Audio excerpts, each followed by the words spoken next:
Hello बच्चों, welcome back once again. कैसे हो आप सब और आपकी तैयारी कैसे चल रही है? आप लोग जरूर बताइएगा कमेंट बॉक्स में किस किस चैप्टर का आप लोगों ने तैयारी बहुत अच्छे तरीके से कर लिया है और किस किस चैप्टर में आप लोगों को बाकी है और कौन सा चैप्टर आप लोगों को जो है इजी लग रहा है पढ़ने में, जो कि आपको बहुत ज्यादा इंटरेस्टिंग लग रहा है। फिजिक्स, केमिस्ट्री, बायोलॉजी तीनों में आप लोग बताइए और उसके अनुसार मुझे भी थोड़ा आइडिया आ जाएगा कि आप लोगों को मैक्सिमम किस टॉपिक में प्रॉब्लम होता है और किस टॉपिक को आप लोग एंजॉय करते हैं।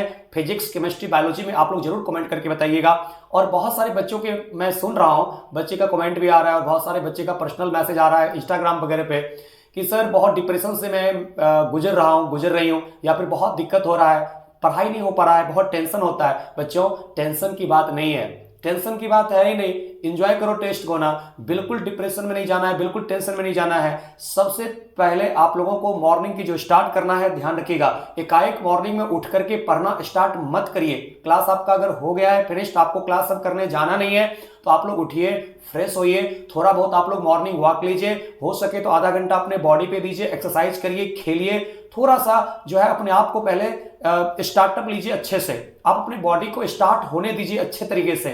उसके बाद आप लोग थोड़ा सा हो सके तो मेडिटेशन वगैरह कर सकते हो, जिससे कि आपको बेहतर रहेगा माइंडसेट और आप अच्छे तरीके से पढ़ाई कर सकोगे। अब सुबह सुबह आप उठोगे और सुबह में ही टेंशन ले लेते हो आप लोग कि अरे तैयारी नहीं हो रहा है, टेस्ट होने वाला है, ऐसे टेस्ट होने वाला है, मार्क्स अच्छा नहीं आएगा तो पापा क्या कहेंगे, मम्मी क्या कहेंगे, टीचर क्या कहेंगे। आपको ये सारा चिंता एक ही बार सुबह सुबह में ही दिमाग पे आ जाता है और ना फ्रेश होते हो ना कुछ, उठते हो कंबल ओढ़े हुए हो और बुक लेकर के बैठ जाते हो पढ़ने के लिए। बाबू, ऐसे में आप लोगों को डिप्रेशन आएगा ही। पहले अपने बॉडी के लिए निकालो आधा घंटा, कम से कम आधा घंटा निकालो, आधा घंटा से लेकर के 1 घंटे तक निकालो। अपने आप को पहले फ्रेश करो अच्छे तरीके से, एक्सरसाइज करो, मेडिटेशन करो, अच्छा अच्छा कुछ खाना खा लो, फल खा सकते हो, सलाद खा सकते हो, कुछ और भी आप खाना चाहते हो हेल्दी, अगर आप लोगों को अफोर्ड कर सकते हो तो हेल्दी कुछ डाइट लेकर के और फिर आराम से फ्रेश होकर के अपने दिन का शुरुआत करो और पढ़ने के लिए बैठो। और वहां पे याद रखो, ज्यादा बेहतर रहेगा कि फिजिक्स पढ़ने के लिए बैठो मॉर्निंग में और फिजिक्स बनाओ, उसको समझो, ज्यादा बेहतर आपके दिन का शुरुआत होगा खूब अच्छे तरीके से।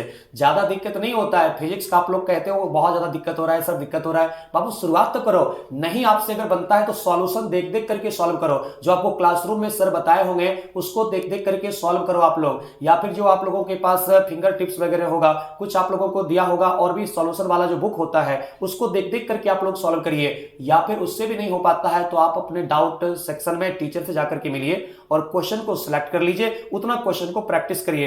प्रीवियस ईयर का जितना भी आया हुआ क्वेश्चन है उसको जम करके खूब बनाइए, खूब बनाइए। जैसा कि मैंने पिछले ही वीडियो में आप लोगों को कहा था, अगर आपको कुछ समझ में नहीं आता है तो कम से कम आंसर तो याद करना शुरुआत कर दीजिए, आंसर तो याद रहेगा ना। जो भी आप लोगों को क्लास टेस्ट लिया गया होगा 11th में या 12th में, उसका पेपर आपके पास जरूर होगा, उस पेपर को निकालिए और फिजिक्स, केमिस्ट्री, बायोलॉजी में जिस चैप्टर से फर्स्ट टेस्ट, सेकंड टेस्ट जो भी टेस्ट होने वाला है उस चैप्टर का क्वेश्चन आप खोजिए, जो 11th में टेस्ट लिया गया था, 12th में लिया गया है, और उसको निकाल करके आप बनाइए। बहुत ज्यादा क्वेश्चन तो डायरेक्ट वहां से आ जाएगा, बहुत सारा क्वेश्चन आपको हिट करने वाला है, मैं श्योर कह रहा हूं, ठीक है ना। और ध्यान रखिएगा केमिस्ट्री वगैरह में खास करके एनसीईआरटी का, चाहे आप लोगों को ऑर्गेनिक केमिस्ट्री हो, इनऑर्गेनिक केमिस्ट्री हो और बॉटनी हो, जियोलॉजी हो, आप लोग जरूर एनसीईआरटी से पढ़ें, वहां से क्वेश्चन आने वाला है, ठीक है। और ज्यादा से ज्यादा जितना हो सके अपने आप को थोड़ा सा एकाग्रचित रखिएगा, ज्यादा जो है सो अपने आप को इधर उधर डेविएट मत करिएगा, क्योंकि अब आपका जो टाइम आ गया है ना, यहां से आपको एसेंट टेस्ट अच्छे से देना है सक्सेसफुली।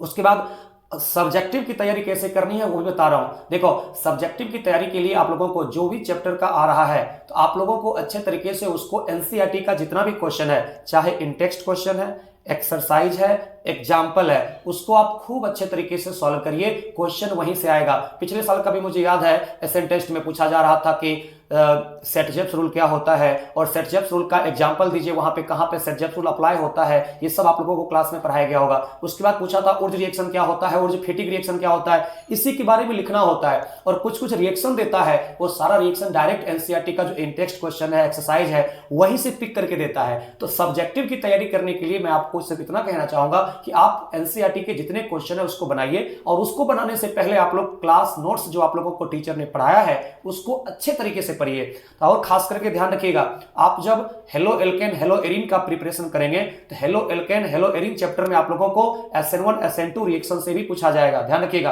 क्योंकि SN1 SN2 रिएक्शन जो है वो आपको halo alkane hello arene chapter में ही है। और ऑप्टिकल आइसोमेरिज्म से भी पूछा जा सकता है, क्योंकि ऑप्टिकल आइसोमेरिज्म भी जो दिया हुआ है आप लोगों को, वो वहां पे दिया हुआ है halo alkane hello Erin chapter में ही। आप लोग बाद में ये मत कहिएगा कि सर आपने बताया नहीं था। तो सिर्फ हेलो एल्केन हेलो एरिन का मतलब ये नहीं कि सिर्फ रिएक्शन आप पढ़ोगे, उसमें रिएक्शन मैकेनिज्म का जो SN1 SN2 रिएक्शन है और न्यूक्लियोफिलिक एरोमेटिक सब्स्टिट्यूशन रिएक्शन है उसको भी आप लोग पढ़िएगा, वहां से आ सकता है। और फिर आपको इलेक्ट्रोफिलिक एरोमेटिक सब्स्टिट्यूशन रिएक्शन जो क्लोरोबेंजीन का नाइट्रेशन है, हेलोजिनेशन है, सल्फोनेशन है, फ्रीडल क्राफ्ट एल्काइलेशन है, एसाइलेशन है, ये सब पूछा जाता है। सब्जेक्टिव में भी ये सब भी पूछा जाएगा रिएक्शन लिखने के लिए। और उसके बाद आप लोगों को वहां पे ये भी रह सकता है कि उसका जैसे फ्रीडल क्राफ्ट एल्काइलेशन है वो क्या होता है उसके बारे में लिखिए। तो आप लोगों को प्रैक्टिस करना पड़ेगा थोड़ा सा लिख लिख करके, ठीक है ना।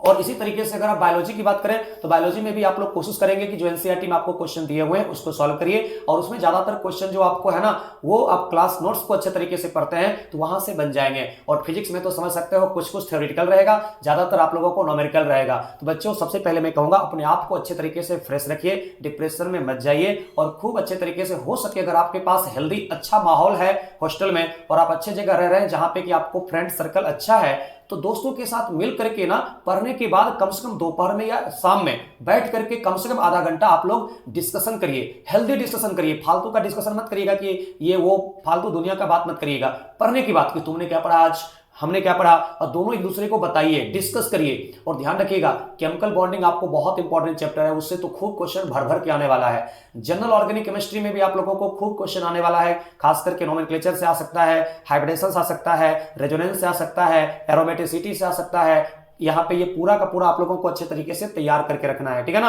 और केमिकल बॉन्डिंग से तो आप जानते हो कि शेप साइज स्ट्रक्चर ये सब आपको पूछेगा, फजांस रूल से भी पूछ सकता है। और जितने भी आपको कोवलेंट बॉन्ड आयनिक बॉन्ड है सबको अच्छे तरीके से आप डे बाय डे अच्छे तरीके से अपने आप को इंप्रूव करिए। बच्चों होता क्या है ना, सफलता किसी एक दिन के मेहनत से नहीं होता है, छोटा छोटा एफर्ट हम लोगों को लगाना पड़ता है। प्रत्येक दिन अपने आप को मात्र 1% इंप्रूव करना है। अगर आप पर डे अपने आप को आज से बेहतर बना लेते हो, अगर आप प्रत्येक दिन अपने आप को 1% बेहतर बनाते हो तो आप यकीन मानिए आपको बहुत अच्छा रिजल्ट होने वाला है। आप बेकार का डरते हैं। वैसे बच्चे मैंने कल बहुत अच्छा देखा था, एक बच्चे ने पोस्ट किया था इंस्टाग्राम पर, उसका मैंने देखा था कि जो बैक बेंचर थे कल तक, जो बैक बेंच पे बैठ करके दूसरे को हंसाया करते थे क्लासरूम में, आज वो डिप्रेस है। वो बच्चों ने बहुत बड़ी बात लिखा था, उस बच्चे का ही देखा था मैंने पोस्ट।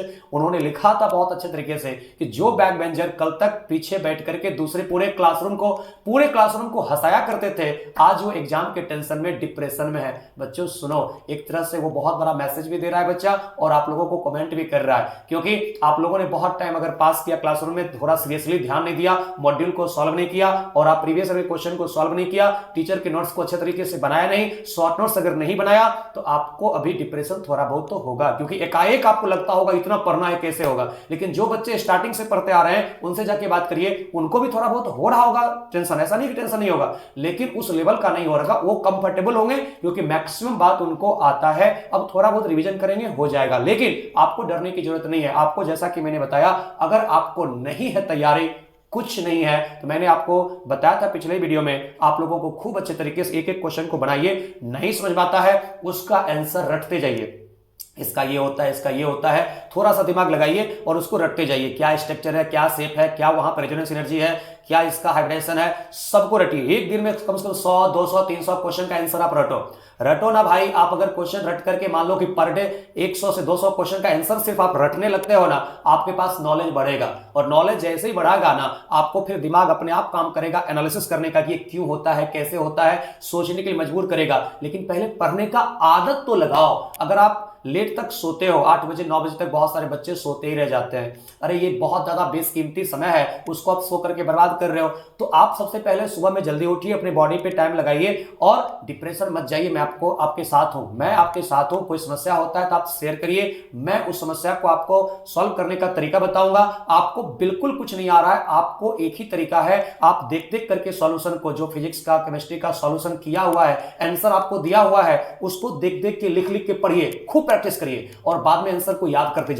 जाइए। एक ऐसा समय आएगा कि फिर आपका एनालिसिस पावर बढ़ेगा दिमाग का और फिर अच्छे तरीके से सोच पाएंगे। तो क्या आप लोग फिर से डरेंगे नहीं ना? बिल्कुल नहीं डरेंगे ना। आप बहुत बहादुर बच्चे हैं, आप सब कुछ कर सकते हैं और दुनिया में बहुत कुछ करना है। आप एक बच्चे अपने आप को समझिए कि हम 1.25 लाख के बराबर हैं। अपने आप को समझिए कि एक बच्चा हम 1.25 लाख पे भारी पड़ेंगे। इस प्रकार को आपको अपने आप से इरादे मजबूत रखना है, मेंटली स्ट्रांग रहना है, फिजिकली स्ट्रांग रहना है। दुनिया में आपको बहुत कुछ करना है, बहुत कुछ अचीव करना है। इसलिए इतनी छोटी छोटी बातों पे आप लोगों को डिप्रेशन की जो शब्द यूज करते हो ना, अच्छा नहीं लगता है। आप अभी बहुत ज्यादा छोटे बच्चे हो और इस छोटे बच्चे में दिमाग को एकदम फ्रेश रखना है और जो यहाँ सिलेबस है उसको जम करके पढ़ना है और लाइफ को एंजॉय करना है, डरना नहीं बच्चों। ओके, फिर से मिलते हैं अगले वीडियो में। आपको फिर से कुछ समस्या हो आप लोग जरूर बताइएगा, मैं आपके साथ हमेशा खड़ा हूं। और कुछ मैं आप लोगों को एसएन टेस्ट के रिवीजन के लिए कुछ लेक्चर लेकर के आऊंगा कि वन शॉट में कुछ हर एक चैप्टर को मैं रिवीजन कराने की कोशिश करूंगा और रिवीजन करवा दूंगा इस तरीके से कि जो पैटर्न से हम लोगों को एसएन टेस्ट में क्वेश्चन आ सकता है उस कुछ गेस क्वेश्चन का मैं आप लोगों को कुछ गेस किए हुए क्वेश्चन का प्रैक्टिस करा दूंगा।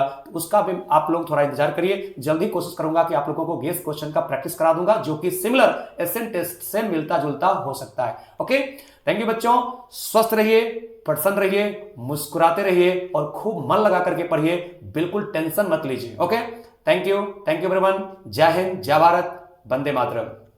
खत्म, bye bye, tata, goodbye, गया।